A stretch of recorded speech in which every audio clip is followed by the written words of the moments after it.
Commissioner, thank you very much indeed for joining us. Much appreciated.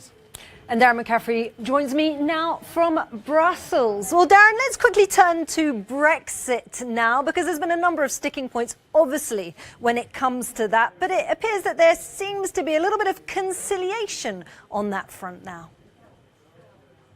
Yeah, you may remember, of course, that Michel Barnier was meant to be in London this week speaking to his British counterpart, Lord Frost, hoping to tie down this future Brexit trade deal. Those talks fell apart at the end of last week over wording from the EU Council, from the leaders of the European Union, who essentially didn't talk about an intensification process and putting the blame somewhat on Britain, saying that they needed to come to the table to compromise more.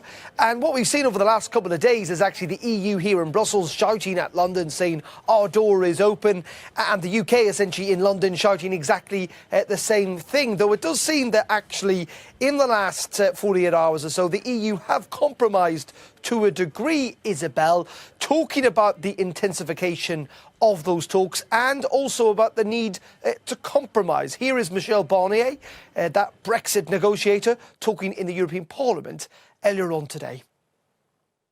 Despite the difficulties, I believe, ladies and gentlemen, that an agreement is within our grasp.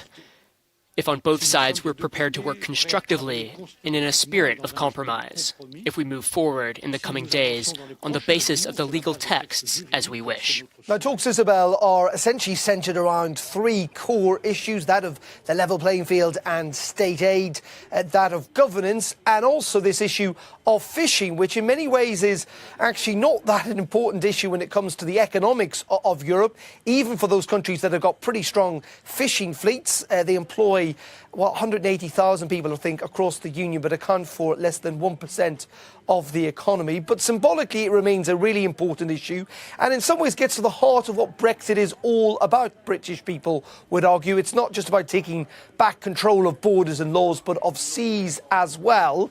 And it is one of those crunch issues. And I had a chance, as you saw, to speak to the EU's Environment and Fishing Commissioner a little bit earlier, and I put it to him just how important was fishing, given the fact that it could, at the moment, potentially end that Brexit deal if there wasn't room for compromise. It is important activity which, backs to ages where, our coastal communities, where we have, the largest coastline, depend on this activity. So I think there is no doubt that it is important activity. The reason I asked that question is because, fishing is way less than 1%. In fact, a percentage point of most countries' GDP. It employs 180,000 people across the European Union. Car manufacturing, on the other hand, employs over 6 million people directly and over 13 million people indirectly, 8.5% of Europe's workforce. Wouldn't it be regrettable, even if you're representing fishermen, wouldn't it be regrettable if a trade deal with the UK fell apart on the issue of fishing, which overall isn't that important to many or most Europeans and indeed to our overall economy? I think, you can't measure sometimes importance in GDP percentage numbers. Well, what about people's jobs then? Absolutely. So that's the most important. You must look at the social impact.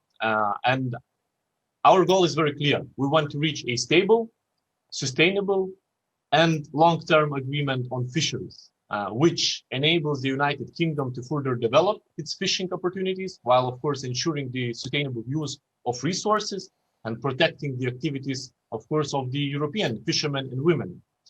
And I think EU is ready to intensify discussions on this and all other topics with the UK. Clearly that the time is short. And the EU is prepared to compromise, including the French? I think we shouldn't go into drawing any conclusions yet. I think always to reach an agreement, there must be a true and a common landing zone in the middle.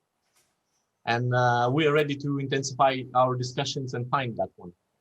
So talk about compromise there, and we heard it, as I say, again in the Parliament today, not just from Michel Barnier, but also from Charles Michel, the EU Council leader as well. There are reports emerging now that we are likely to see those talks resume. A new deadline to put in your diary, Isabel, of the middle of November.